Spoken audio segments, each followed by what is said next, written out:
Ninth standard history, second chapter, India event after 1960। मैं आपको सारे आंसर्स ऑब्जेक्टिव्स एक्सप्लेन करूंगा इन हिंदी। ठीक है, so it will be easy for you all to study. ये पीडीएफ है, अगर आपको नोट्स कॉपी करना है तो आप वीडियो पॉज करके आप कॉपी कर सकते हो। ठीक है, तो first choose the right option and right the sentence, मतलब फिल इन द ब्लैंक्स है ऑप्शन का। ठीक है, optional blanks. Prime minister of India who took an initiative in resolving the question of Tamil minorities इन श्रीलंका। थोड़ा जूम कर लेता हूं ताकि आपको भी अच्छे से क्लियर दिखेगा। ऑल राइट, तो प्राइम मिनिस्टर इंडिया का जिन्होंने कदम उठाया, इनिशिएटिव्स लिया, यानी स्टेप्स उठाए। ठीक है, तमिल का जो तमिल तमिल लोगों की माइनॉरिटी, तमिल लोगों का जो श्रीलंका में इश्यू था। श्रीलंका अलग कंट्री है, लेकिन वहाँ पे बहुत सारे तमिलनाडु के लोग हैं जो माइनॉरिटीज़ में है। माइनॉरिटी मतलब कम पॉपुलेशन में। ठीक है, तो इनका इश्यू सॉल्व करने के लिए कौन से मिनिस्टर ने, कौन से प्राइम मिनिस्टर ने इनिशिएटिव्स लिए थे? तो ऑप्शन है Rajiv Gandhi, Indira Gandhi, H D, etcetera etcetera, Narasimha Rao. ठीक है, तो answer is Rajiv Gandhi. Option 4 है, उसमें आंसर है राजीव गांधी, येलो से शेड किया हुआ है। Next, dash is the father of green revolution in India.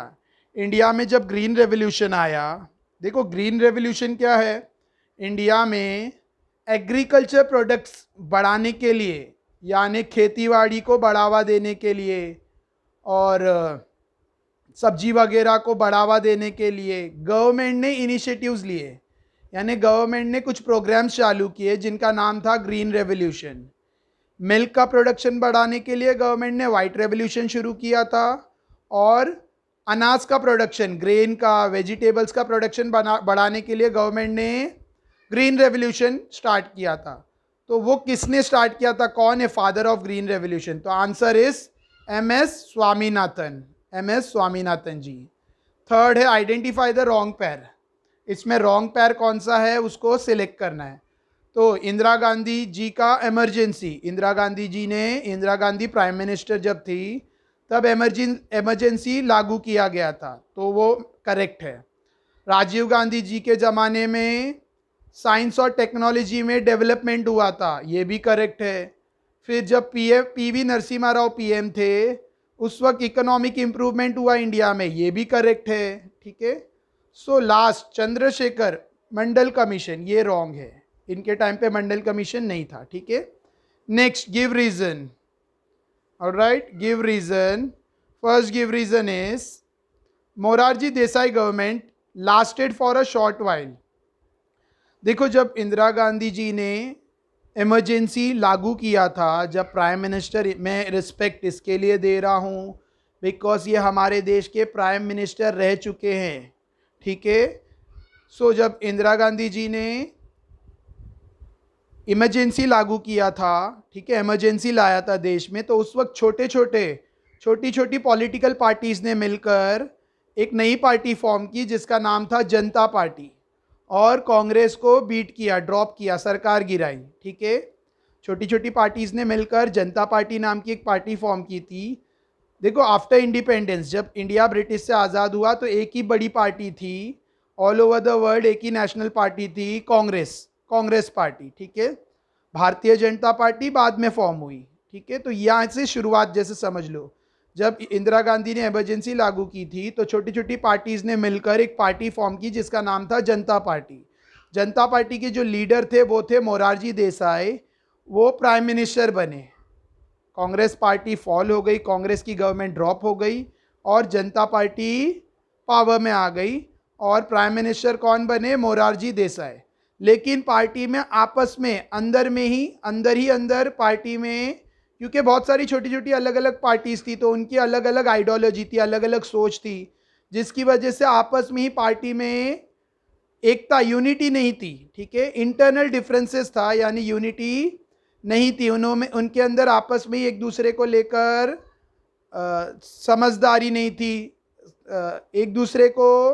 एक दूसरे के साथ एक दूसरे को समझ रहे या एक दूसरे को बैलेंस नहीं कर रहे थे, ऐसा। ठीक है, आपस में झगड़े थे। ठीक है, आपस में टकराव हो रहा था, आपस में they were having a internal difference. ठीक है, जिसकी वजह से वो पार्टी ज़्यादा दिन नहीं चली, मतलब वो गवर्नमेंट, मोरारजी देसाई जी की जो गवर्नमेंट थी वो ज़्यादा दिन नहीं चली और थोड़े वक्त के लिए वो रही और फिर फ्लॉप हो गई।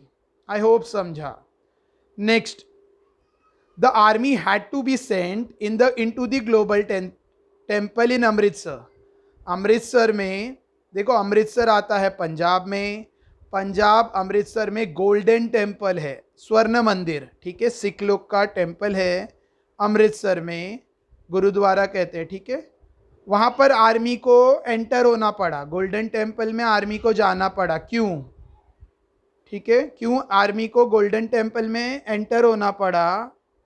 इसका रीज़न क्या है? देखो, the Sikh in Punjab demanded an independent state of Khalistan and began a movement which went on to became violent and destructive.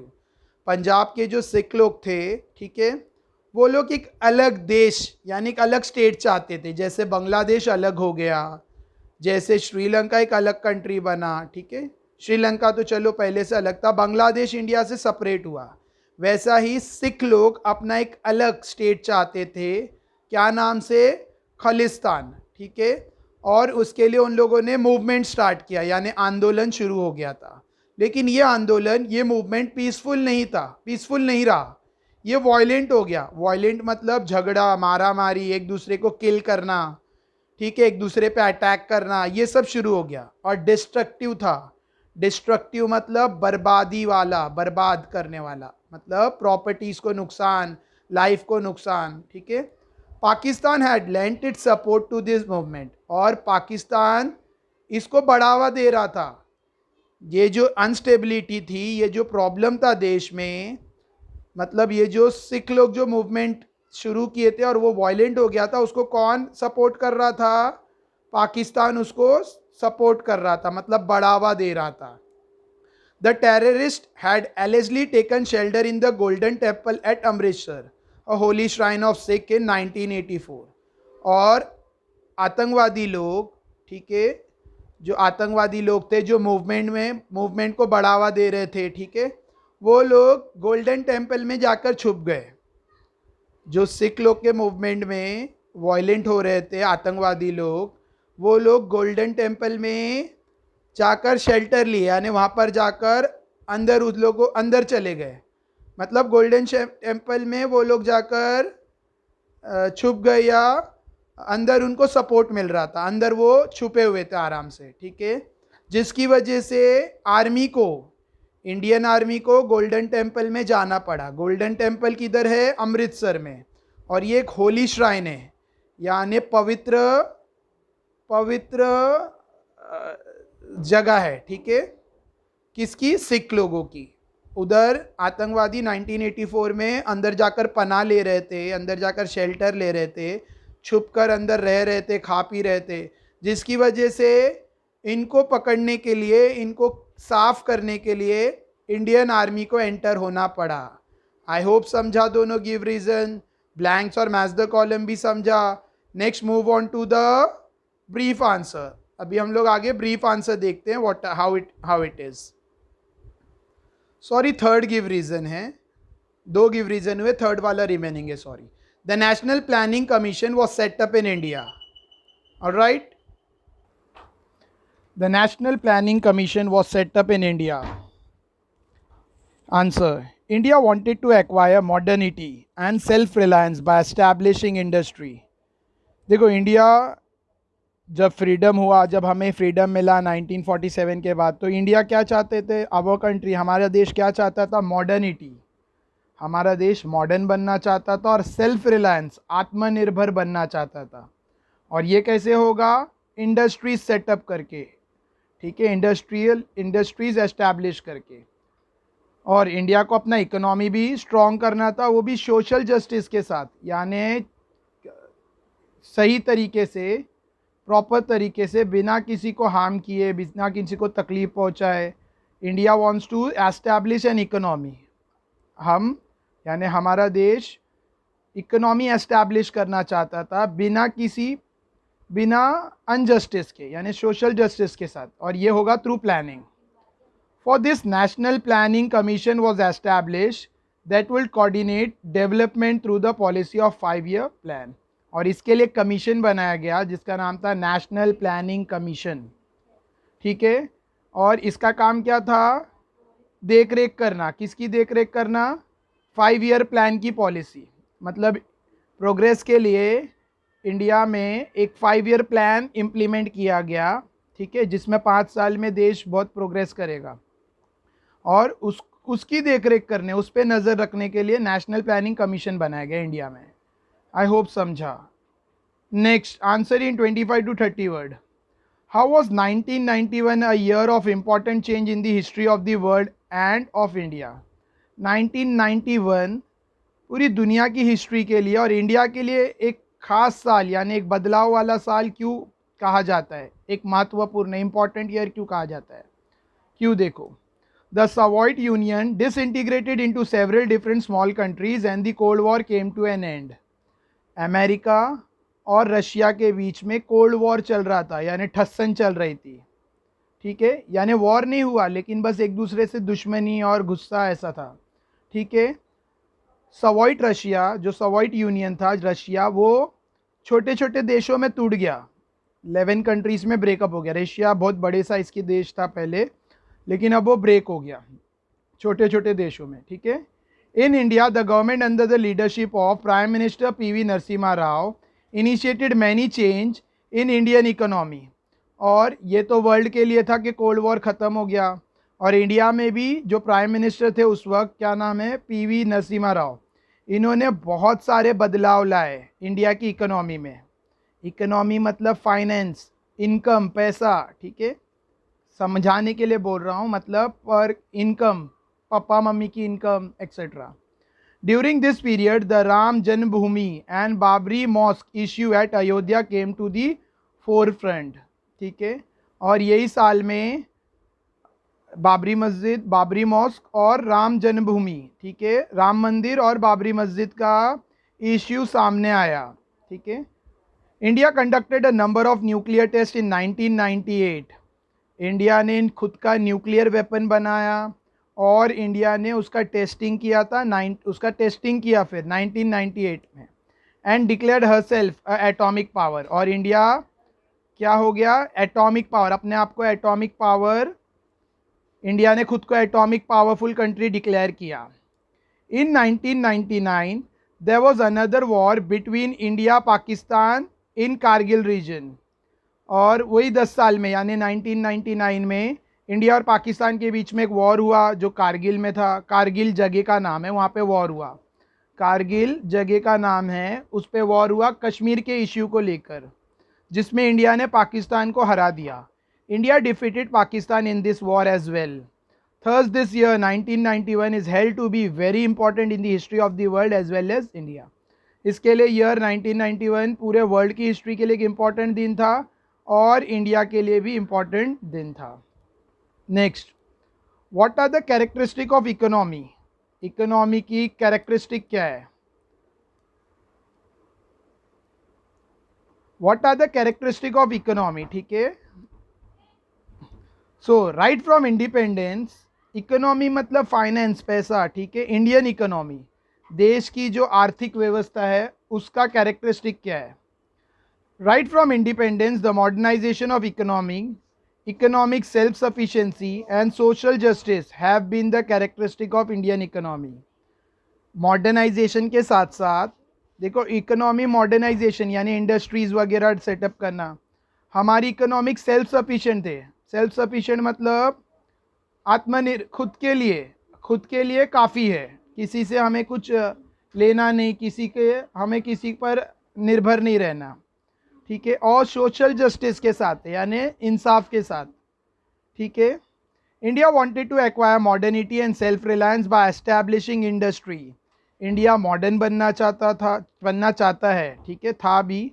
और सेल्फ रिलायंस मतलब आत्मनिर्भर, ठीक है, इंडस्ट्रीज एस्टैब्लिश करके।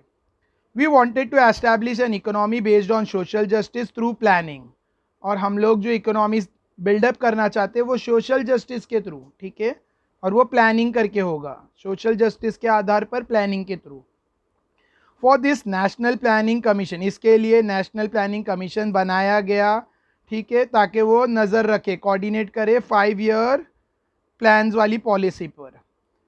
The Narasimha Rao government started economic reform from 1991, और जो नरसिम्हा राव जी की गवर्नमेंट थी उन्होंने इकोनॉमिक में चेंज, इकोनॉमिक रिफॉर्म मतलब नई नई इकोनॉमिक पॉलिसी लाई जिससे देश की इकोनॉमी बढ़े, देश की आर्थिक व्यवस्था सुधरे, ठीक है। उन्होंने ये कब इम्प्लीमेंट की? 1991 में। जैसे ग्रीन रेवोल्यूशन लाया, वाइट रेवोल्यूशन लाया गया, एजुकेशन में चेंजेस लाया गया, ठीक है। This economic reforms are called as economic liberalisation, और इसको कहते हैं इकोनॉमिक लिबरलाइजेशन। लिबरलाइजेशन मतलब फ्रीडम, ठीक है, economic liberalisation. the Indian economic flourished as well as a result of implementation of this policy, और जैसी ये पॉलिसी अप्लाई की गई इंडियन इकोनॉमी फ्लरिश्ड हुई। फ्लरिश मतलब इंडियन इकोनॉमी बढ़ गई, फैल गई, ठीक है, ऑलराइट, इंक्रीज हो गई, इंडियन इकोनॉमी बहुत बढ़ गई, फ्लरिश बढ़ गई जैसी ये पॉलिसी इम्प्लीमेंट हुई, ऑलराइट। इम्प्लीमेंट मतलब लागू हुई। With the help of information in the chapter, complete the list of the challenges before India and the strength of India. India के सामने क्या क्या चैलेंज थे और इंडिया ने उसको कैसे कोप किया, मतलब कैसे वो चैलेंजेस को कवर किया, मतलब इंडिया कैसे मजबूत बनता गया, इंडिया के सामने कैसे चैलेंजेस थे और इंडिया कैसा स्ट्रांग होता गया। तो पहला, for example, India Pakistan war ये चैलेंज था, ठीक है। तो उसके लिए स्ट्रेंथ क्या था इंडिया में? Unity in diversity. इंडिया का स्ट्रेंथ पॉइंट था कि विभिन्न धर्म के, जाति के लोग यहाँ पे यूनिटी में रहते हैं। इंडिया पाकिस्तान के बीच में वॉर हुआ, ये एक चैलेंजिंग बात थी, लेकिन एक ताकत इंडिया की थी, वो थी यूनिटी।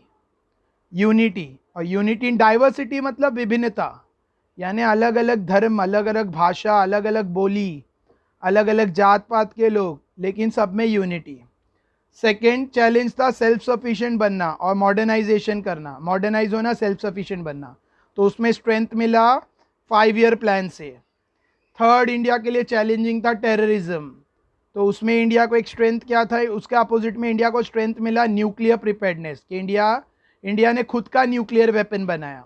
देखो मैं बता दूं, इंडिया को न्यूक्लियर वेपन्स नहीं दे रहे थे फ्रॉम दूसरे देश, इंडिया को न्यूक्लियर वेपन्स नहीं बेचने नहीं थे, दे रहे नहीं थे, ठीक है।